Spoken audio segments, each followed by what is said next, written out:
de pregação. 20 minutos para cada pregação. 15 minutos, 20, é uma palavra de reflexão. Entra um, sai outro, entra um, sai outro. Não, vou encher assim até o pote de tanta palavra. Amém? Mas Deus é fiel. Amém, gente? Que Deus abençoe a vida de todos vocês. Quer falar alguma coisa? Ah, sim, é por causa do... O Wanderson, para quem não sabe, irmãos, o Wanderson passou um momento muito difícil, né, Wanderson? Foi muito delicada a situação do Wanderson. A situação do Wanderson foi como ele mesmo disse. Achou que você não fosse voltar, né? Foi uma situação difícil. A Val intercedendo, família toda, Carlinho, né, todo mundo. Fabiana. E a gente estava lá, ligávamos, conversávamos. E é isso. Nós somos carne e osso, irmãos. Passamos momentos difíceis. E às vezes nós sentimos medo. Sentir medo não... Ah, o medo é um espírito. É. Que quando ele domina, ele traz para nós a anulação da fé. Porque o medo traz consigo várias consequências. Assim como o amor, que é um fruto do Espírito. Porque o fruto do Espírito não são frutos. A gente sempre fala isso para deixar bem claro. Por quê? Porque está escrito no singular, não está escrito no plural. Depois você olha lá, Gálatas 5, 22. Do verso 16 ao 21 fala dos frutos da carne. Olha que coisa interessante, frutos da carne. Mas depois fala do fruto do Espírito. Até confere para mim se é frutos da carne ou é fruto da carne também. Mas se não salvo engano, onde o tic-teco aqui de vez em quando trabalha, é frutos da carne. E fala do fruto do... E o fruto do Espírito é... Por quê? Porque não tem vários Espíritos de Deus. Tem um Espírito só que é o Santo. E esse Espírito traz consigo vários reflexos. Amor, tolerância, paz, longanimidade. Todas essas ações estão dentro do fruto que é o Espírito. Mas, se sois guiados pelo... 16. 15, 16. Digo, porém, andai em espírito e não cumprireis a concupiscência da carne. Quando achar, bota ele direto. Porque a carne cobiça contra o espírito contra a carne, e estes opõem-se, mas se... Não, pode continuar. Porque as obras da carne são plural. Obras. Não é uma obra, não é um fruto. São frutos, obras. Agora vai para o 22 direto. Mas o fruto do Espírito é singular. As obras da carne são várias, mas o do Espírito é amor, vírgula, gozo, paz, tudo está dentro da onde? De um fruto, amém? O caroço de uma manga vai gerar uma mangueira, certo? Com várias outras manguinhas, para você poder entender como funciona. Então não adianta eu querer ter paz sem ter o fruto do amor de Cristo na minha vida. Não adianta eu querer ter longanimidade sem o fruto do amor de Cristo na minha vida. Não adianta eu querer ter mansidão, eu queria ser tão manso, eu queria mudar minha personalidade, meu jeito. Tem hora assim que eu já vi, eu já falei, olha, tem hora que até eu não me aguento. Não adianta eu querer ter temperança sem o fruto do amor de Cristo na minha vida. Porque o fruto do amor que está ali não é o fruto do amor que nós nos amamos.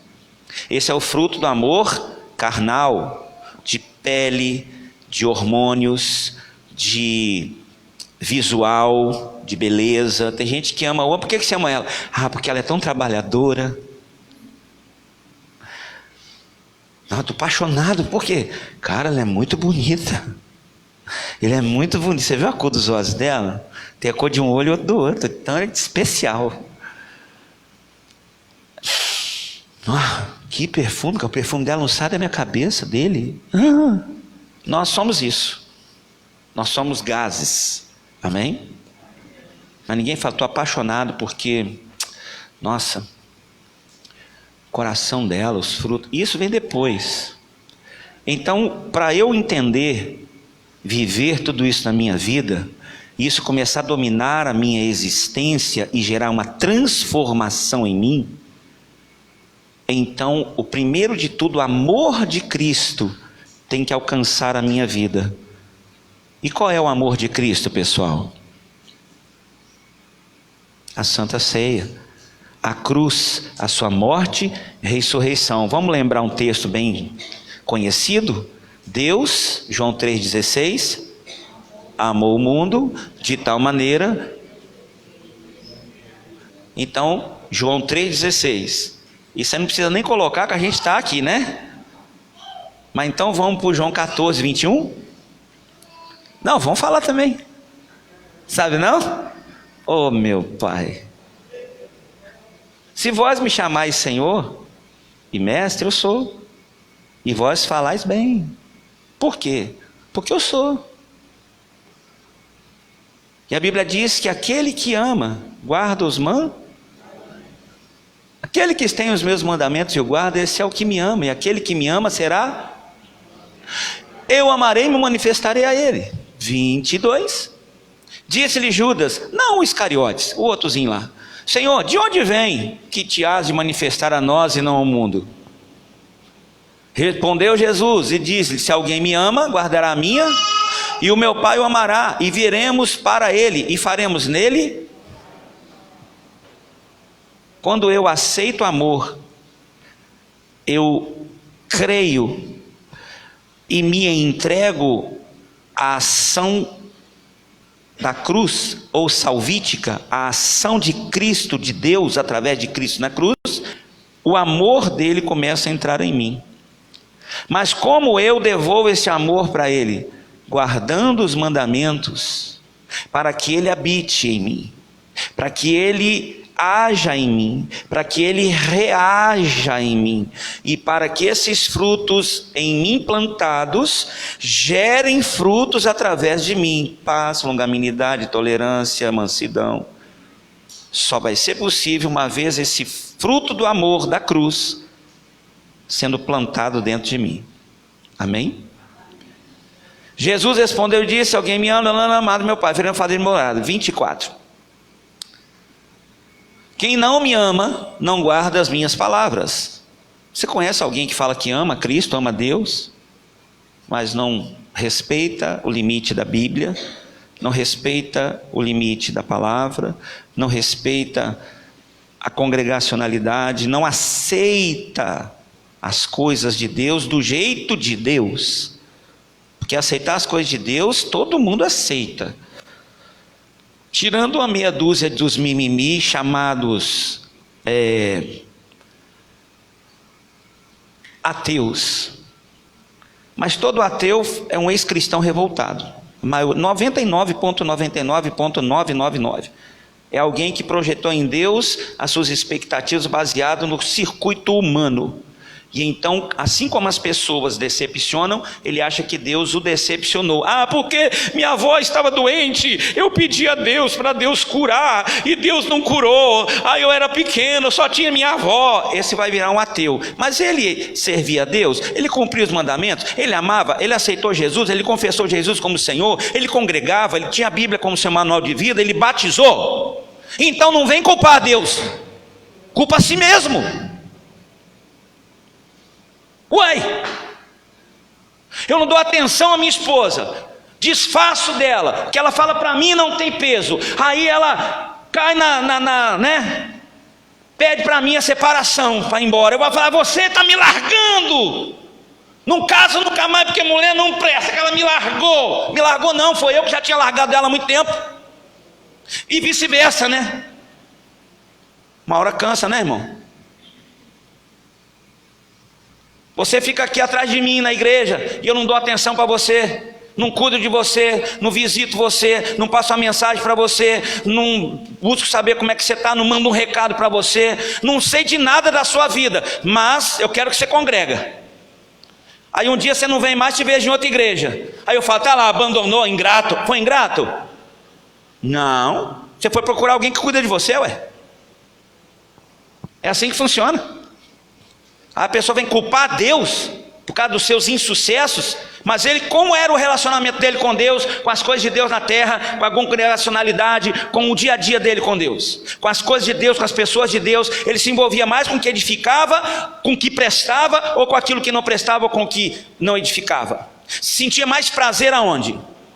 Qual era o seu campo de realização e satisfação? Porque a Bíblia diz que tudo que o homem semear, a resposta está na Bíblia para tudo, irmão. Aquele que me ama guarda as minhas palavras, quem não me ama não guarda. O amor de Deus não vai manifestar em quem não ama, em quem não guarda a palavra. Por isso que Satanás faz de tudo para enganar a gente, achando que dar meia hora da nossa vida no mês para Deus assim, é amar. Você gosta de se sentir usado? Você gosta? O homem, a esposa, a mulher, patrão, funcionário, gosta de se sentir usado? Rapaz, eu chegar em casa e vou dar uns beijos na minha mulher. Aí você vai lá, tá bem, depois você faz o quê? Nem olha, até vir à vontade de novo, será que você está me entendendo? Você se sente bem com isso? É uma peça de uso? É isso que 90% das pessoas fazem com Deus. Lembra da igreja, ora pra caramba, faz propósito, fica firme na hora do aperto. As coisas melhoram? Ó, tudo é prioridade, menos as coisas de Deus. Aí quer que Deus manifesta? Meu irmão, desculpa, eu quero que a igreja enche, quero que você triplique de quantidade, quero que aqui não caiba de gente, mas se for para eu pregar, para massagear o seu ego, ou o ego de quem está na internet, negligenciar a verdade da palavra, para poder apenas empolgar você aí, voltar feliz da vida, eu não vou conseguir fazer isso, porque eu não sei pregar assim. Eu sei pregar a palavra que cura, salva e liberta, para te trazer transformação de caráter, transformação como pessoa, e ir para o céu salvo. Porque só vai entrar no céu quem guarda a palavra de Deus, quem é amado e quem ama. Porque, volta um pouquinho, por favor, não está escrito isso ali? 23, Jesus respondeu e disse: se alguém me ama, guardará a minha palavra, o meu Pai o amará, e viremos a ele e faremos nele morada. A presença de Deus vai estar na pessoa. E Deus vai salvar quem? Quem é a imagem e semelhança do seu Filho, ou toda a humanidade? Para quem que o Senhor vai voltar? Para os que são dele. Aí vem o 24. Quem não me ama não guardará as minhas palavras. Ora, a palavra que ouvistes não é minha, mas do meu Pai que me enviou. Então não é a palavra de uma igreja, de um pastor, é a Bíblia, é o que está escrito. E é o que está escrito que tem que pesar na nossa vida, não a minha opinião, não o que eu acho, que eu gosto, o que eu penso. Porque se fosse, eu estou falando de mim, pastor, se fosse pensar do que eu gosto, do que eu penso, é uma coisa. Mas o que eu gosto, o que eu penso, o que eu gosto, o que eu penso, não vai servir para você, porque é a minha medida, é o meu tamanho. Se eu pegar essa roupa aqui e colocar em você, talvez umas pouquíssimas pessoas vão caber, outras vão parecer que coube, mas não coube. Outros vão ficar grande, outro vai ficar pequeno. Um homão igual o Wanderers assim não vai caber nem no braço dele. Outro arrastando, aparecendo uma saia. Outro vai entrar e falar: deu certinho, pastor, mas não fecha. Outro vai fechar e transpassar. Outro vai até dar para quebrar um galho, mas não serve. Então, cada um tem uma medida. Eu preciso identificar qual é a medida de Deus para mim e fazer o melhor com qualidade dentro do que Deus deseja que eu seja. Um erro muito grande hoje é a gente ficar querendo ser como alguém. Você não vai conseguir ser como eu, irmão. Você não vai, nem lá em casa. A pastora não é igual a mim, os meninos são igual eu. E uma coisa que a gente projeta muito para as pessoas: é os filhos do pastor, né? É a esposa do pastor, né? É o marido da pastora, né? É o marido do irmão da igreja, né? Quem é da igreja é o irmão, não é o marido, não. Ela está batalhando para ganhar ele. É o irmão da igreja que aprontou. É o irmão, não é a igreja. Não é a igreja sou eu, a igreja é você. Não é a congregação que deixou de pagar o Joãozinho da quitanda. Nossa, o pessoal daquela igreja ali, o irmão de lá daquela igreja veio aqui, comprou e não pagou. É o irmão fulano de tal, endereço tal, não é a congregação, não é o pastor, não é os irmãos. As pessoas têm esse mau costume de projetar, sabe por quê? Porque ela precisa se apoiar em alguma coisa para justificar a sua vontade, de não ir, de não fazer, de não querer, de rejeitar. Então qualquer coisa para ela é motivo. E é uma coisa que nós temos que amadurecer nisso, irmãos. Não é porque o João Pedro das Couve caiu e pecou que Jesus mudou. Jesus continua sendo santo, ele continua amando os que amam, ele veio com a palavra do Pai para se manifestar àqueles que creem. Aquele que não creu, problema dele, infelizmente ele vai pagar um preço alto, mas que sirva de exemplo para mim, que se eu não vigiar eu vou cair igual. Então cabe a mim permanecer firme e constante e atento ao que a palavra do Pai foi enviada para me dizer. Isso é evangelho. Porque se eu começar a olhar para as coisas da terra, eu me decepciono. Hoje está difícil, irmão. Hoje está difícil e vai ficar pior. Por isso que Colossenses capítulo 2 e capítulo 3, liçãozinha de casa, leia isso hoje. Colossenses capítulo 2 e capítulo 3, 2 capítulos não vai alterar o seu dia, pelo contrário, vai abençoar a sua vida. Eu vou dar uma colinha rápida, resumido para você. Pensai nas coisas que são de cima e não nas que são da terra, não é de baixo. Por quê? Porque quando eu olho para cima, eu vejo esperança, eu vejo o que é certo, eu vejo o que é correto. Quando é para cima, eu vejo o que é justo. Quando eu olho para cima, aquilo que eu vejo valores. Agora, quando eu olho para baixo, eu vejo injustiça na terra, eu vejo, porcarias, podridões, eu vejo negociatas. Quando eu olho para cima, eu vejo linha reta. Quando eu olho para a terra, eu só vejo atalho. Está dando para entender a mensagem? Por isso que a Bíblia diz: pensai nas coisas, olhai nas coisas que são de cima e não na terra, porque se você focar os olhos na terra, você morre na fé, você se decepciona, você anda para trás, você descredibiliza os feitos da cruz e começa a achar que simplesmente o ato salvítico foi uma história da carochinha, o pedaço de pão é pão mesmo, o suco de uva tanto faz, aí você não sabe discernir, e a Bíblia diz: aquele que come e bebe, esse tem parte comigo. Aí eu falo assim: esse mês não deu, não tem problema não, mês que vem eu tomo. Então você vai passar um mês sem tendo parte com Deus. Um mês, porque não aprendeu a discernir, acha que é pão, que pode comprar na padaria, é um pão, mas depois que se consagra é corpo de Cristo. E tem muita gente vivendo isso hoje, irmão. Eu já ouvi disso de pessoas aqui na igreja: irmão, ia ser, não pastor, tem problema não, mês que vem eu tomo. Melhor você não tomar nunca mais, até se converter. Porque a Bíblia fala que aquele que come e bebe indignamente, come para a própria condenação. É melhor se converter primeiro, entender, reaver os valores, sentar, analisar, pesar as coisas, para entender o que está fazendo com a vida. Porque você acha que está indo para um caminho, está indo para outro. Em vez de estar indo para a salvação, está indo para a autocondenação. Porque aquele que come e bebe indignamente, não sabe discernir o corpo do Senhor, come e bebe para a própria condenação. Ninguém vai condenar, é a própria pessoa que está se condenando. Por quê? Porque ela está fazendo daquilo que é santo profano. Isso é sério, irmão. Isso não se prega, sabe por quê? Medo de magoar coração, medo de entristecer, por causa da fragilidade dos mimimi de hoje, e amanhã e domingo que vem eu não te ver mais na igreja, eu vou te ver lá na outra igreja. Não vou não, porque Deus te plantou aqui, para ser salvo aqui, é aqui que você vai ser discipulado, é aqui que você vai ser salvo.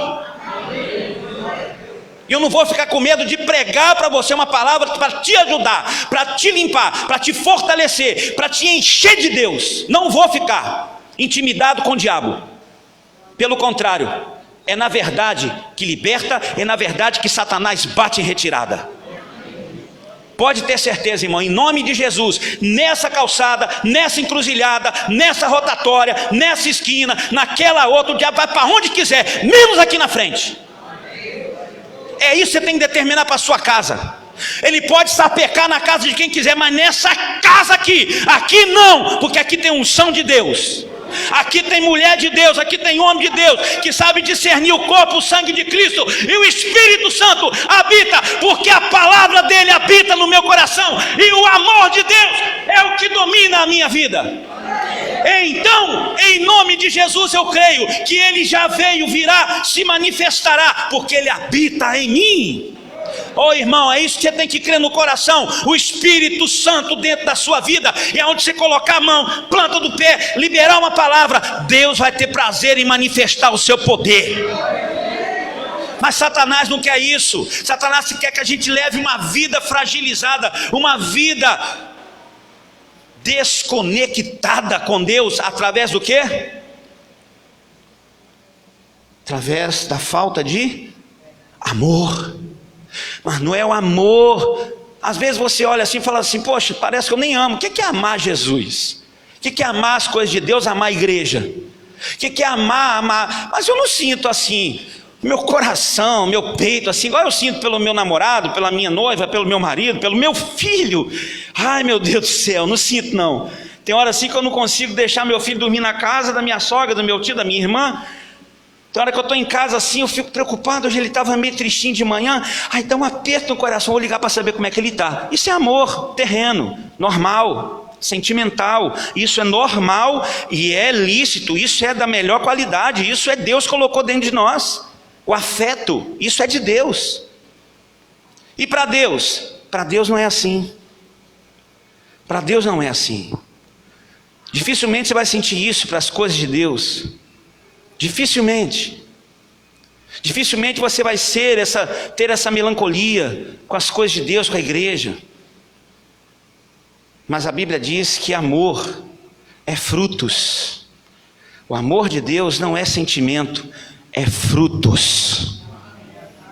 Está entendendo agora, irmão? Você demonstra o amor pelos seus entes assim, mas para com Deus é frutos. E quais são os frutos? Transformações, mudanças, crescimentos, aproximações, fazer o que eu não fazia, aprender a fazer o que eu nunca não sabia, e após saber, praticar o novo que entrou na minha vida, porque o velho jeito saiu. É assim que funciona. É fácil você identificar, irmão, quem ama e quem não ama, quem está cheio do amor e quem não está, pelos frutos, simples assim. Não é pela melancolia, pelo choro, pelo grito, pela empolgação, pela presença, de manhã, de tarde, de noite, pelo jejum. Eu jejuo 24 horas por dia. O meu dia tem 26, porque eu já aproveito 2 do outro dia. Eu levanto todo dia. Eu não tenho um culto que eu não estou em jejum. Eu jejuo, eu oro, Deus fala, Deus diz, Deus quer. Ih, rapaz, eu e Deus aqui eu faço assim, é igual fósforo na caixa de fósforo. Risquei o pé, já tô. Isso não quer dizer nada, irmão. E os frutos? E os frutos? E os frutos? São deles, são eles que vão falar mais alto do que as nossas palavras. Palavra para Cristo não vai mudar nada. Isso está na Bíblia, pastor? Tá. Mas eu preguei, eu orei, eu fiz. Senhor, não acredito. Olha, comigo que você está falando. Eu expulsei demônios no teu nome. Ele vai falar o quê? Palavra, balangação de beiço no mundo espiritual não existe não tem convencimento não, irmão. O que tem é fruto. Então a partir de hoje, vamos olhar para nós, vamos falar menos e frutificar mais. Vamos deixar de achar tanto que a gente é e vamos passar a ser. Como que eu sou de Deus se as coisas de Deus não mudam, não interessam para mim?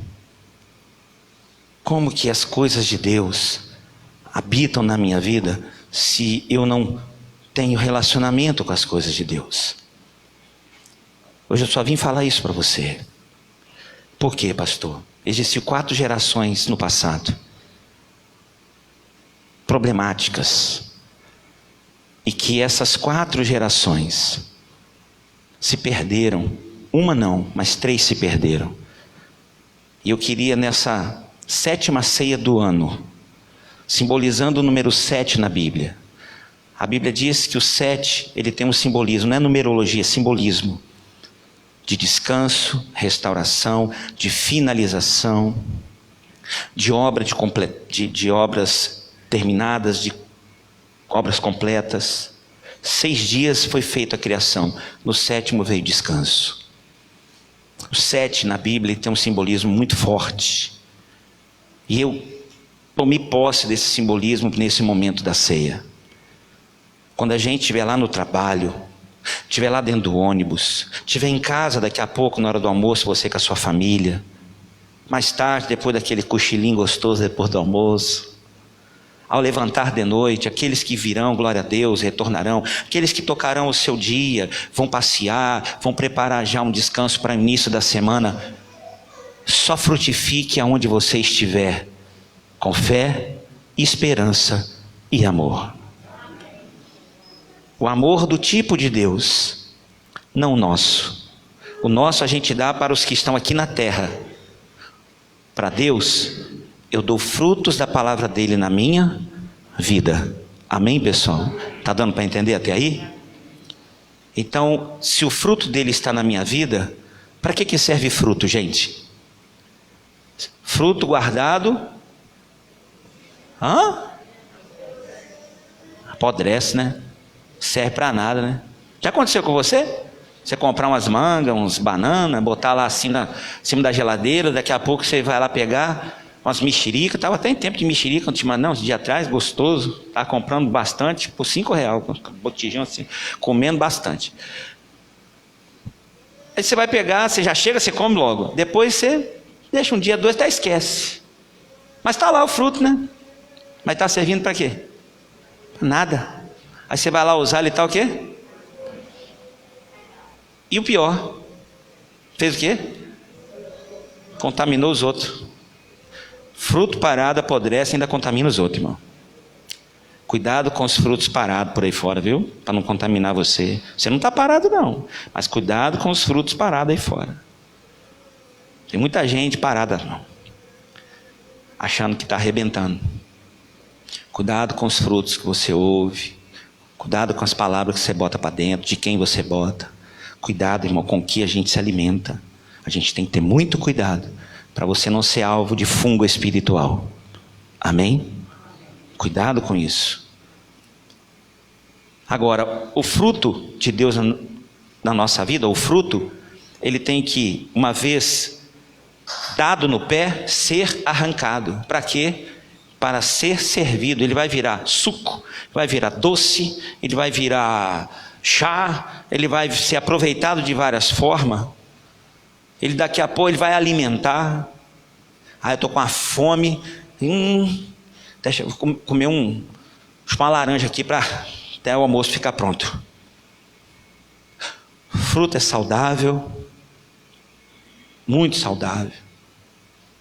Então a questão é essa, irmão. Quando a presença de Deus na nossa vida entra para a gente gerar saciedade em nós e em outros que estão próximos de nós. É assim que a gente demonstra o amor de Deus, dando frutos e levando saciedade, uma palavra de fé, um testemunho, uma postura diferente aonde a gente está. Seja diferente, não melhor. Ninguém é melhor do que ninguém, mas a Bíblia diz que aquele que serve, ele é diferente. Ele é diferente no andar, no falar, no olhar, no ouvir, nas preferências, no ambiente. Ele pode estar, irmão, no caixa do supermercado, passando um pacote de cigarro e passando uma caixa de cerveja. Ele é crente, ele está trabalhando. Agora a pessoa virar e falar assim: essa marca de cerveja é boa? Aí a pessoa fala: olha, hoje eu não bebo não, mas quando eu bebia, eu gostava da Skol. A Skol era muito mais saborosa. Hoje eu não bebo não, mas a Skol era melhor. Esse é o fruto que a pessoa está dando. Ele está incentivando o outro a fazer o quê? Quando a pessoa morre, ela tem memória? A Bíblia diz que quem desce à sepultura não lembra? Então vamos lá para o fruto do morto. Fruto do morto é o quê? Nada. E a Bíblia diz que eu fui morto e nasci. Então, irmão, eu não tenho amnésia, né? mas eu das coisas velhas não me lembro mais. Tem muito crente saudosista com os frutos do passado. Ah, rapaz, eu lembro quando eu era da igreja, não. Nossa, que rapaz, era bom não, né? Não era bom, mas era bom. Não era ruim, era ruim, mas não era bom. Tem coisa que a gente não via, já mexe com a gente, né? Mexe não, por que mexe? Por que está mexendo ainda? Porque está faltando uma palavra ainda de domínio. Algum lugar está faltando alguma coisa ainda. Não pode mexer mais, não tem que mexer mais. Não pode. Não é questão de obrigação, é questão de naturalidade. Não mexe. Não tem espaço mais na minha vida isso. Não entra mais. Por quê? Porque os frutos são outros hoje. É tudo diferente. Então são coisas que a gente não analisa, irmão, que muitas das vezes no decorrer da vida, Satanás acha o quê? Uma brecha, uma ocasião, e a gente não entende por quê. O que acontece? Meu Deus, mas eu oro, eu busco, eu faço, eu aconteço, mas por quê? Porque está faltando uma rolha naquele furo chamado palavra de Deus ainda. Está faltando. Mas pastor, se for olhar assim, está faltando um monte de coisa na nossa vida. Oxi, aí chegou no ponto maior para a gente caminhar para orar. Todo dia a gente levanta faltando coisa. Quem é que está completo? Eu sou o primeiro. Paulo disse isso sendo Paulo. Não pense que eu já tenha alcançado. Sabe quando falta? É quando a pessoa acha que ela já alcançou. Mas quem acha que está sempre faltando, está em busca de algo para preencher. Mas quando eu acho que já está bom, não preciso mais não. Então, estou cheio. Li Bíblia demais, irmão. 20 anos de igreja, já li Bíblia demais. Já li Bíblia 6 vezes. Uma delas foi no pior momento da minha vida, eu li em 6 meses. Só tinha isso para fazer também. Igreja? Abrir a Bíblia, rapaz. Questão de igreja, de obra, não tem mistério. Então já vi demais. Já vi muita gente cair, levantar, nascer, morrer. Coisa de igreja para mim não tem mais mistério não. É caminho de morte esse pensamento, viu, irmão? É questão só de tempo. E sempre achar que o que eu já fiz, ou melhor, você achar que o que eu estou fazendo está suficiente. Até o dia que eu passo mal de verdade. E é porque nós temos que ter cuidado, para não passarmos uma crise. Termos uma crise, irmão, espiritual. Porque assim como no mundo físico, uma crise física bota a gente em risco de vida, no mundo espiritual a mesma coisa. A gente vai vivendo de lambiscar. Sabe o que é essa palavra? Os mais antigos. Eu aprendi com o pessoal do passado. Não sei essa aí não. Vai lambiscando aí, vai. Vai almoçar não? Não. Pega 3 pedacinhos, tá bom demais. E sai. Aí chega lá, come mais uma lasquinha. Aí chega de noite, bebe um cafezinho. E vai vivendo. Fulano, olha, isso é ruim de comer, rapaz. Daqui a pouco ele come um pratinho. Não, já almocei. Não, já comi um negocinho de manhã. Tô bem, obrigado. Só de comer muito não. Até um dia cair numa enfermidade. Aí vai ver o quanto fez falta comida na vida dele. Você acha que é diferente no mundo espiritual, irmão? Não é mesmo? A gente vai vivendo de lambiscar. Sabe? Lambisca aqui na internet, lambisca aqui dentro de casa, vem na igreja e lambisca uma vez por mês, uma vez, e olha lá quando dá. Lambisca, vai lambiscando, vai vivendo até quando? Até a hora que a coisa der uma tropeçada mesmo, o tampão do dedo sai assim, aí a gente faz socorro! Aí você vai ver o quanto fez falta. E a gente, às vezes, pior, quando a pessoa não percebe. Que ela está só dando topada, andando em círculo, entra dia e sai dia, entra ano e sai ano.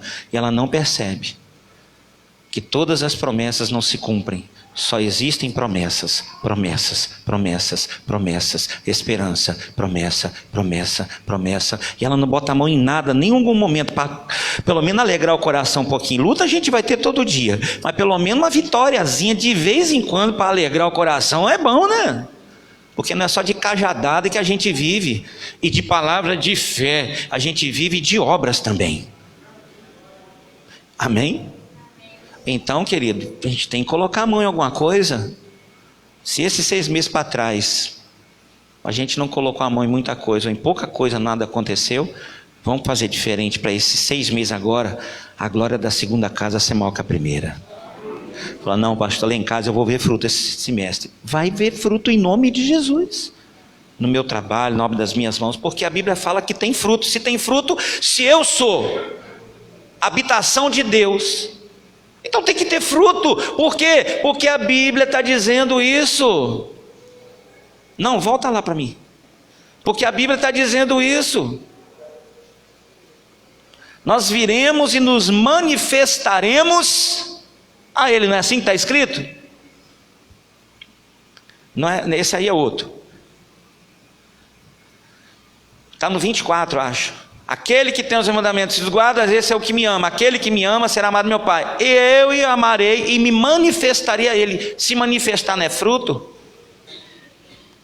É fruto. Quando Deus se manifesta, fica do mesmo jeito. Quando Deus se manifesta num casamento, fica do mesmo jeito. Quando Deus se manifesta na minha saúde, fica do mesmo jeito. Quando Deus se manifesta na minha casa, fica do mesmo jeito. Quando Deus se manifesta no meu trabalho, fica do mesmo jeito. Eu virei e me manifestarei para quê? Ó Jesus, oi, cheguei. É assim que ele faz? Se manifestou. Ah, para quê? Não, nada, só vim só para mostrar que eu estou aí na área. Me manifestei, eu falei que eu ia me manifestar, achou. É assim, irmão? Ele veio para trazer vida, fruto. Eu vim para que tenham fruto. Eu vim e vou me manifestar. Eu vou trazer o que você está faltando, o que você está precisando. Mas eu preciso de um caminho para chegar até você. A minha palavra no teu coração.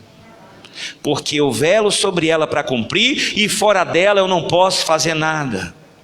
Porque é sobre ela que eu velo para cumprir. E o que Satanás tenta fazer de nós todos os dias? Tirar a palavra da nossa vida, fazer a gente esquecer o que está escrito, fazer a gente anular os feitos e a fala de Deus em nós, para agirmos da forma que a gente acha melhor, não da forma que é correto. Essa frase está no meu coração queimando essa semana inteira. O que é correto não é igual ao que é bom, ao que é gostoso, ao que me agrada, ao que aparentemente satisfaz. Correto é uma coisa, bom é outra. Nem sempre o que é bom vai ser correto, e nem sempre o que é correto vai ser bom. Amém? E aí a gente vai entender e provar do manifestarei a Ele. Aí você vai falar, poxa, como que Deus operou, tem operado, gente? Olha, por quê? Porque Ele só está podendo cumprir aquilo que Ele disse. Ele quer manifestar, Ele tem poder para manifestar, e Ele tem o que trazer, mas precisa só do meu coração guardar a sua palavra. Amém?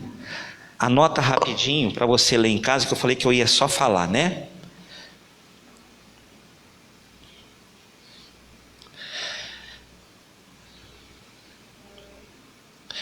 O texto, não vamos ler inteiro porque a hora já deu, nós vamos servir a ceia, mas é a parte 2 de domingo que vem. 1 Samuel 4:15 ao 22, vai estar tudo que eu vou resumir para você aqui. 1 Samuel 4, do verso 15 ao 22, está tudo que eu vou resumir para você aqui agora, só para poder a gente fechar a mensagem. Primeira geração na Bíblia, depois de 400 anos, 40 de sofrimento no deserto, foi a geração de Eli. A geração de Eli foi a geração que perdeu a arca pessoal. A Bíblia diz que os dois irmãos, eles pecaram, Ofni e Finéias. E os filisteus não só roubaram, mas zombaram deles. Então a primeira geração antiga que comprometeu a vida de Israel, do povo, diante de Deus, foi a geração de Eli. Eli foi a geração que perdeu a arca para o inimigo. A arca simbolizava a presença de Deus. Por quê, pastor? Porque eles faziam uma obra desprezada, não é desprezível, desprezada. Eles realizavam a obra, ou a vida, ou a prática da fé, o dia a dia da sua conduta cristã, espiritual, com o povo, de forma de qualquer, sem atenção. Então a geração de Eli foi a geração que perdeu a presença de Deus para o inimigo. A gente vê muita gente hoje, irmão, perdendo a presença de Deus, sim ou não? Pastores que deixam de ser pastores, irmãos que deixam de congregar, irmãos que voltam à vida velha, pessoas que retornam ao pecado, pessoas que batizam e começam a falar contrário da obra de Deus, criticar até aquilo que ele um dia fez ou que outros fazem. Triste isso, muito triste. Perderam. Então a gente tem que ter cuidado para a gente não se perder, ou melhor, não viver uma vida e perder a presença de quem? De Deus, porque essa geração existiu para nos dar de exemplo, amém? É possível perder o quê? A presença de Deus. Segunda geração que veio bem depois, foi a geração de Saul, a gente conhece muito bem. A geração de Eli perdeu a arca, e a geração de Saul fez o quê? A geração de Saul não recupera a arca, ela aprendeu a viver uma vida sem a arca. Esse é o pior perigo. Aliás, eu não sei qual que é pior, perder ou aprender a viver sem. Se adaptar. E nós temos que ter cuidado para pedir a Deus discernimento, identificar a presença de Deus, para não aprendermos a viver uma vida na igreja sem a presença de Deus, como muitos lá fora. Amém, pessoal? Isso é muito sério. Muito sério. Será que existe, só existiu naquele tempo, pessoas nas igrejas, no mundo inteiro, vou falar só aqui não, na vida inteira, no mundo inteiro, pessoas com pensamentos mundanos dentro da igreja, pessoas às vezes que acham que uma palavra como essa, nessa manhã, é um exagero, pessoas que talvez possam se ofender, em vez de se analisar para melhorar, se enraivecem e traz para o pessoal, em vez de trazer para o espiritual. Será que tem? Um monte. Então, é um cuidado que a gente tem que ter, para não viver uma vida adaptada, sem a presença de Deus. Amém, gente? Porque o que vai prevalecer diante do Senhor é o quê? Frutos. A terceira geração, para a gente receber a ceia, a primeira foi a que perdeu, a segunda foi que aprendeu a viver sem, a terceira geração foi a de Samuel, glória a Deus. Aqui começou uma pequena mudança. A geração de Samuel, ela foi gerada na presença de Eli. Samuel nasceu de Ana, o filho do milagre, e era costume, colocou Samuel dentro da casa do templo, depois de certa idade, e Eli ensinou aquela criança a ser, e é um cuidado. O Eli perdeu a presença de Deus, mas ele ficou com a memória de como era. Cuidado, irmãos. A gente tem que ter um cuidado conosco, mas cuidado com as pessoas também. Porque boa intenção e boas palavras não trazem frutos. Por quê? Porque as boas palavras e as boas intenções já são frutos de um dia daquilo que Deus fez na vida da pessoa. Mas a palavra, você vê que Eli soube ensinar Samuel a fazer, mas já não praticava. Conseguiu ensinar o filho dos outros, Ana, mas os seus 2 filhos em casa morreram no pecado. A gente tem que ter muito cuidado para não ser bom só em falar, em ensinar e dizer para os outros como fazer, mas a gente mesmo não fazer. Muito perigoso isso. Amém? E a gente tem que ter cuidado para talvez não se deixar ser direcionado por aquilo que impressiona por pessoas que não praticam, mas dizem como é que você tem que fazer. Cuidado com isso aí também, irmão. Muito cuidado. São 3 gerações. Mas a geração de Samuel cresceu. E aí, então ele chega diante do Senhor e reclama. Ele invoca, ele diz, não, tem alguma coisa errada. Eli perdeu a presença de Deus. Saul conduziu tanto que foi bem até certo ponto e depois deu ruim. Começou bem e terminou mal. Não. Eu não posso continuar desse jeito, eu tenho que reclamar a presença de Deus. Então a geração de Samuel é a que começa a reclamar a presença de Deus. Começa a entender a necessidade e a falta da presença de Deus que fazia. E aí vem a 4ª geração, que é a geração de Davi. Independente da queda que Davi teve, a geração de Davi é a geração que vai ao campo do inimigo, guerreia com o inimigo e traz e pega e resgata a arca de volta para Israel. Glória a Deus. Então nós temos 4 gerações para a gente analisar nossa vida, não só nos próximos 6 meses, mas nos próximos 6 anos, 60 anos, ou enquanto Deus fizer nós vivemos na face dessa terra. Qual é? Cuidado. Analise sempre. Vigie sempre, conduza a sua vida para não se fazer parte da geração de Eli, que perde a arca, perde a presença de Deus. Para não fazer parte da geração de Saul, que se adapta sem a presença de Deus. Geração de Samuel, se sentir falta, clame, reclame, invoque, busque. E se necessário for, resgate se você sentir que está faltando.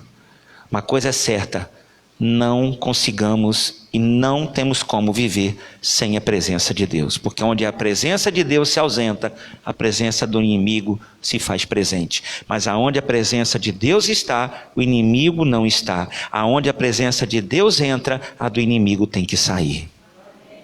Por isso que o diabo luta, irmão, para a gente não viver, não aceitar, não trazer, não buscar a presença de Deus. Porque onde a presença de Deus está, tem muita mudança em nome de Jesus. Frutos vão acontecer, haverá manifestação e o poder de Deus há de se realizar. Amém? Espero que Deus possa falar ao seu coração aquilo que falou no meu nessa manhã. E que eu possa ter conseguido transmitir para você aquilo que Ele colocou dentro de mim. E que Ele fale mais. Vamos aplaudir o Senhor.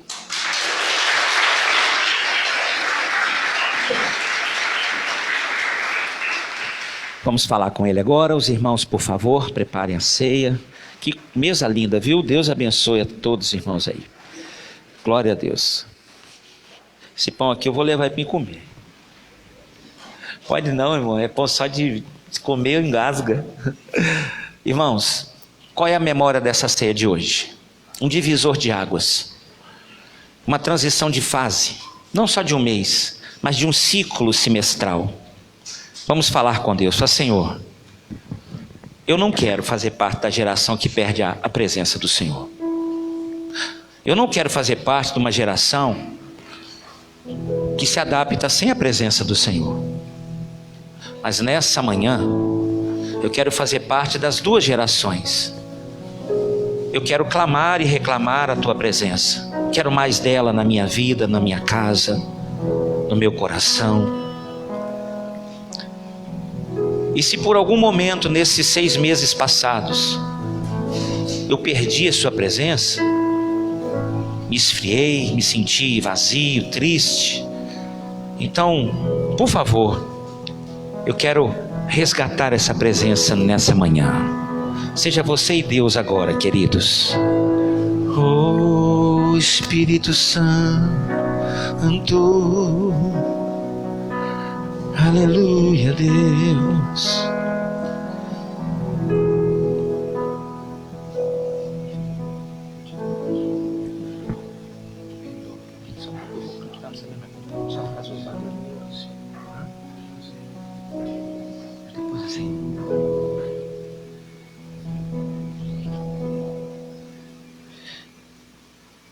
Espírito Santo de Deus, levante o seu cálice para o alto. É o seu momento de reflexão, é o seu momento maior.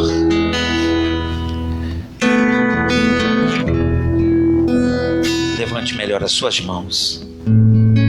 Aqui está, meu Deus, os elementos dessa manhã.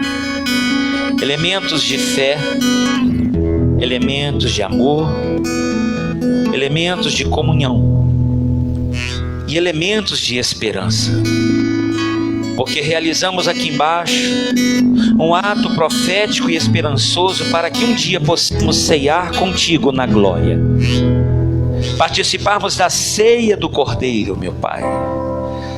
Então nesta manhã, aonde esses elementos chegarem, seja o suco e o pão ou a água, que cada um aqui seja cheio do teu Espírito Santo, seja fortalecido na força do seu poder, seja preenchido até não sobrar espaço para mais nada e nenhum outro Espírito, a não ser somente o Santo Espírito do Senhor, meu Pai.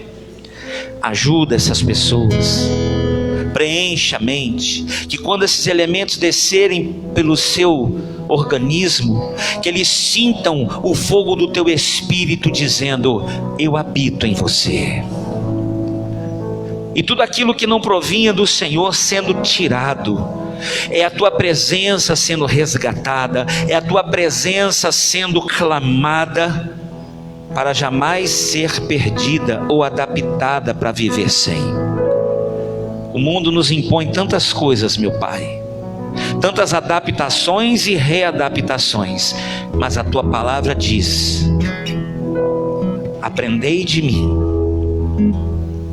Então nessa manhã nós servimos com todo o coração, como o 7º mês. Assim na Bíblia diz que o 7º houve descanso. Que essas pessoas a partir de hoje, através do teu poder e do teu Espírito, encontrem descanso para as vossas almas, meu Pai. Pode servir, queridos.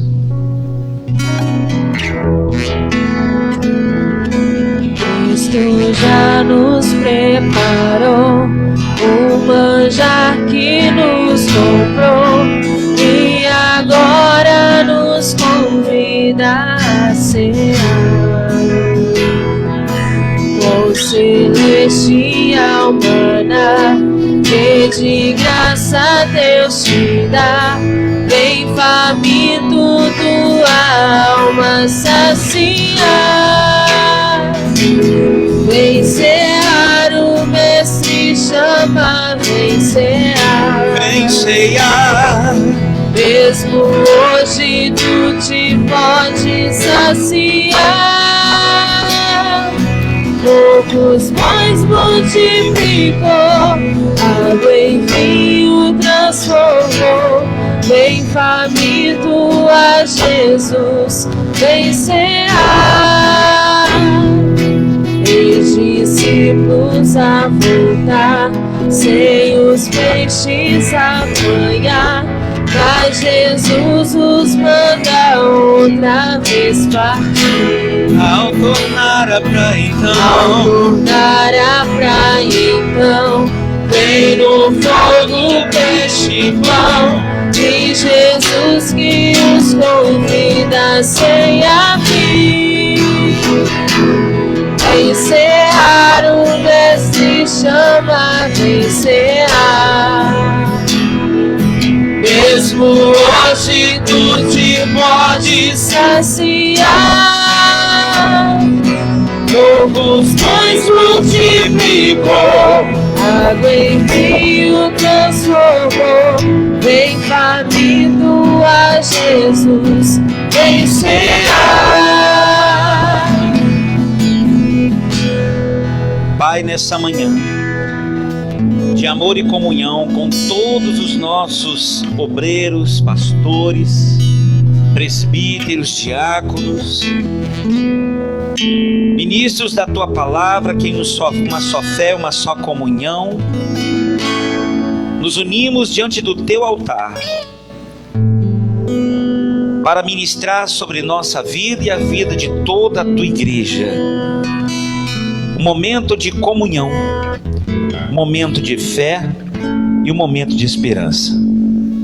Não importa como cada um chegou aqui, não importa o que vivemos nesses 6 meses, não importa as faltas que estamos tendo e as limitações que estamos enfrentando. O que importa é que saímos daqui hoje com uma palavra, que quando a palavra do Senhor está em nós, haverá manifestação do Teu poder.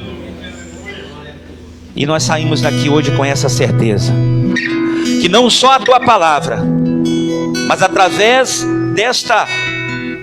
deste ato profético em memória do Senhor, não só a Tua palavra, mas a Tua vida está em cada um de nós.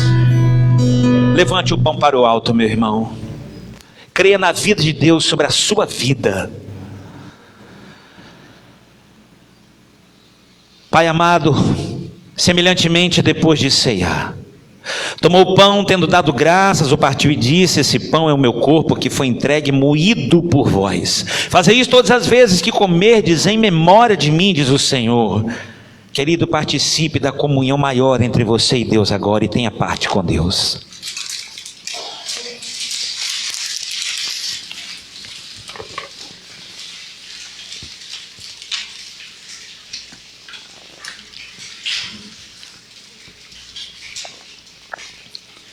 Semelhantemente, depois de cear, tomou o cálice, dizendo: este cálice é a nova aliança do meu sangue. Fazei isso todas as vezes que beberdes em memória de mim. É a palavra de Deus se fazendo vida na sua vida. Acredita, meu irmão, a partir de hoje, a vida de Deus se manifestará em você e através de você. Participe com fé.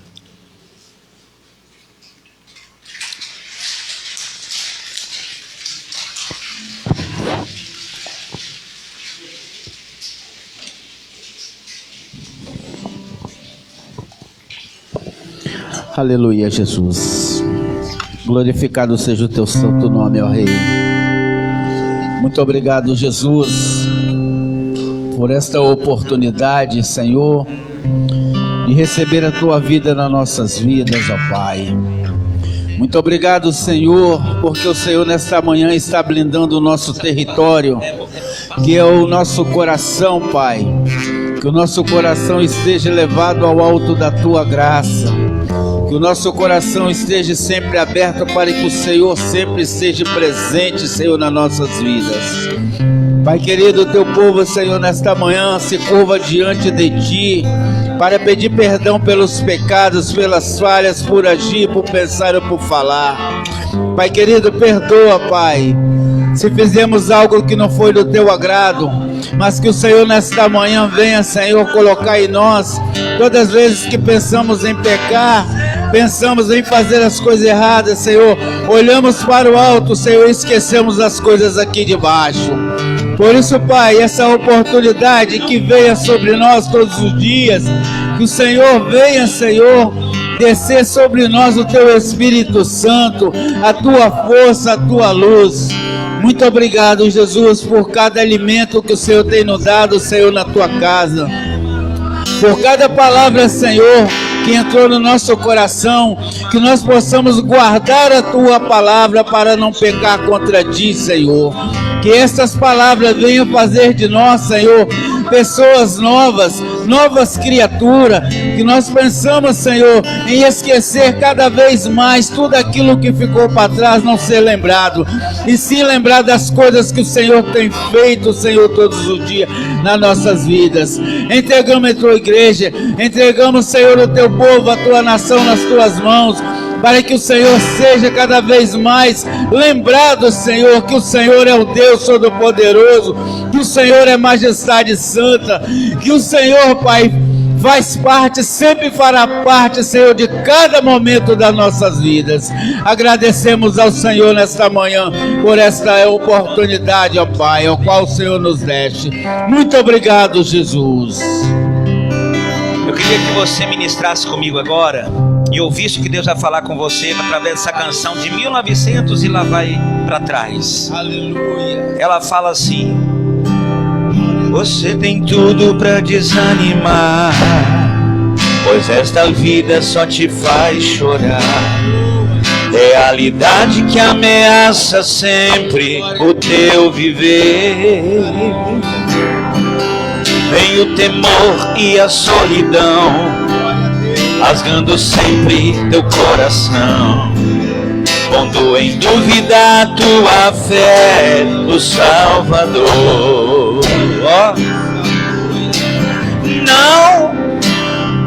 Não desanime não, tudo vai dar certo, Cristo está por perto, é a solução.